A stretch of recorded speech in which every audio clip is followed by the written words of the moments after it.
precious nutrients and minerals. These elements, combined with sunlight, create the diverse living systems of our planet.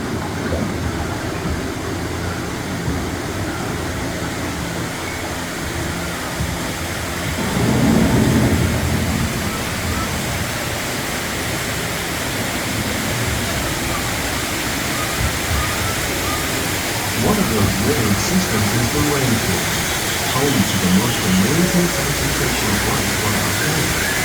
These dense and beautiful forests cover only a tiny portion of the Earth's surface, but they contain more than half of its carbon element. Rainforests are also extremely rich in productive living systems, providing us with oxygen, food, medicine, and other elements essential to our lives.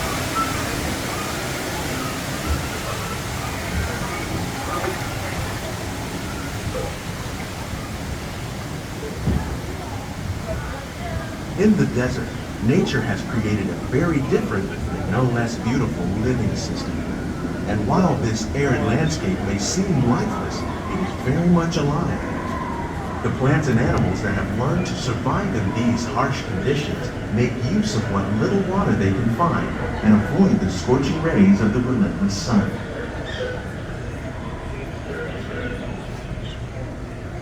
The American prairie once appeared as desolate as the desert. But over time, rainwater and nutrients gradually penetrated the hard surface of this land. Even the hooves of the mighty buffalo helped create the rich soil that would one day become home to the American farmer.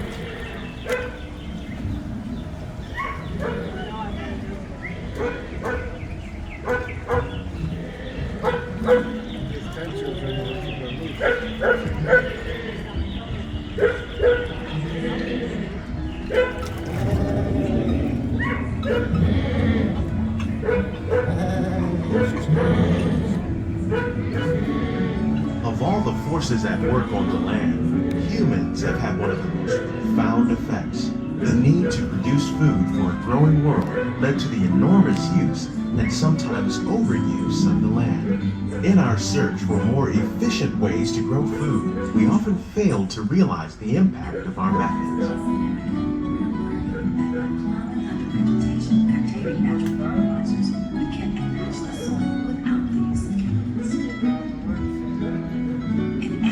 Today, we're learning to live with the land, discovering better ways to grow food that will assure both human and environmental well-being. In Japan, we're learning that by mixing leaves and other living materials into our soil, we can make farmland more fertile without the need for chemicals.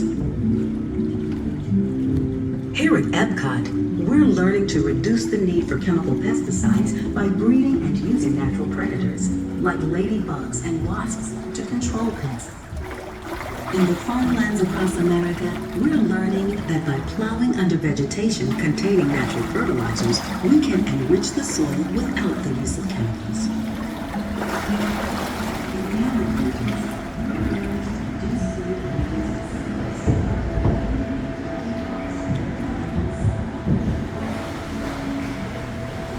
How will we meet tomorrow's growing needs for food production, yet still respect the needs of the land? Some of the answers are being discovered just ahead.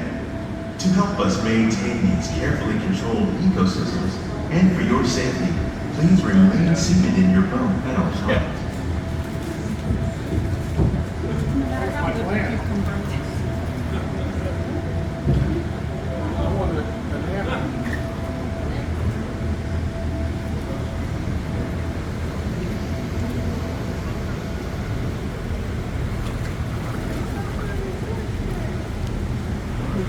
Welcome to our living laboratory, where scientists from Epcot and the U.S. Department of Agriculture are exploring innovative ways to produce bountiful harvests now and into the future.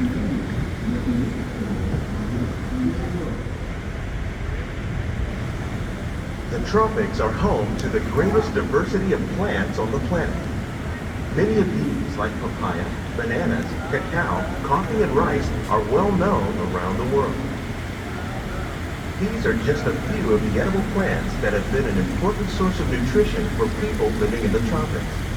Many are rich in vitamins and minerals, while others are well adapted to growing in less than ideal conditions. Some, like the water lily, thrive in wet, swampy areas and waterways. All parts of this plant, even the flower petals, are edible. The starchy root of the plant has long been used to make flour for baking. The bananas growing on both sides of the boat.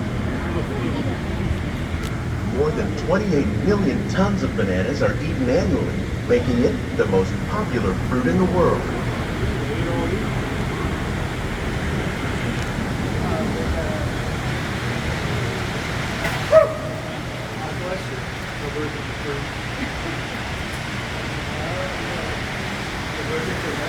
Yep.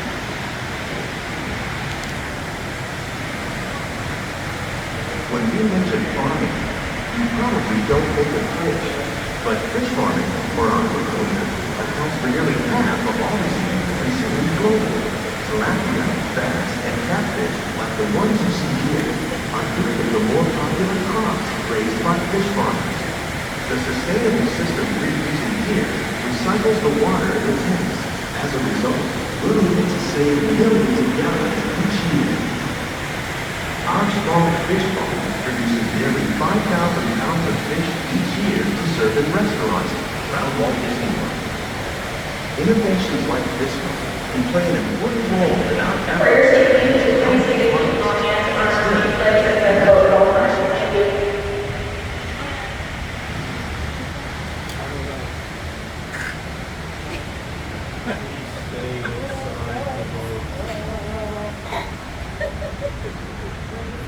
How it sounds, right?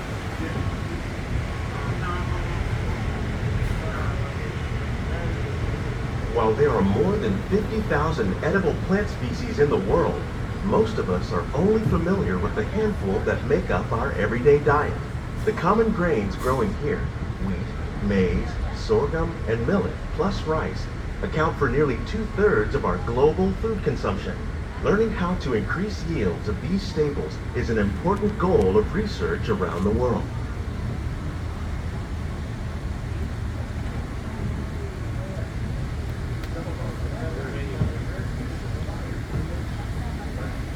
These plants are definitely on their way up. Innovative growing techniques like these increase yields while more efficiently using resources like water, fertilizer, and pesticides. Another innovation at work here is our integrated pest management program. By populating our greenhouses with beneficial insects that prey on harmful pests, like aphids and flies, we are significantly reducing our reliance on conventional pesticides. We're growing these crops in our nutrient-filled system. This technique precisely controls and recycles water and nutrients. With it, we can produce over 27,000 heads of lettuce a year in this one small area.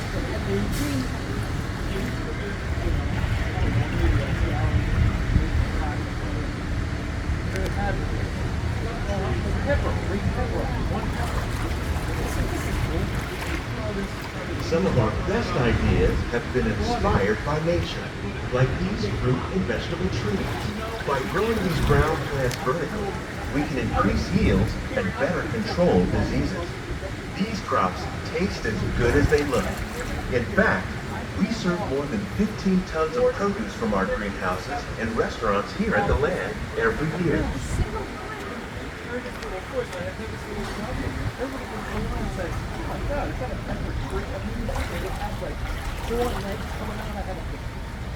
Peppers was unbelievable. It's just the pepper for it. That just wasn't anything like it.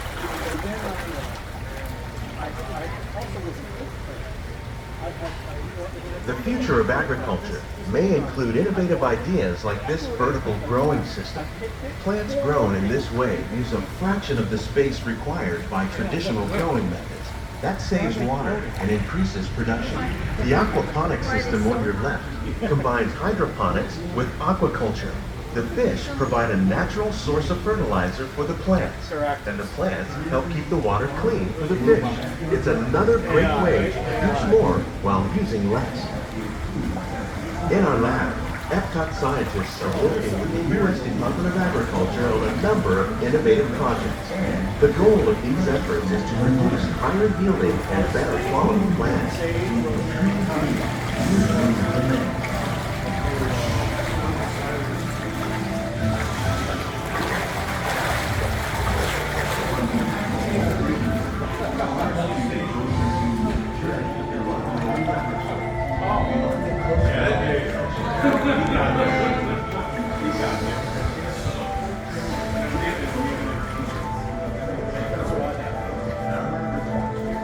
These greenhouses represent just a fraction of the work being done worldwide to produce bountiful harvests for our growing population. Scientists, farmers, and even backyard gardeners are doing their part to improve the quantity and quality of foods that we all rely upon. Together, we can continue to find more ways to increase food production and to protect our precious natural environment. Only then will we truly be living with the land.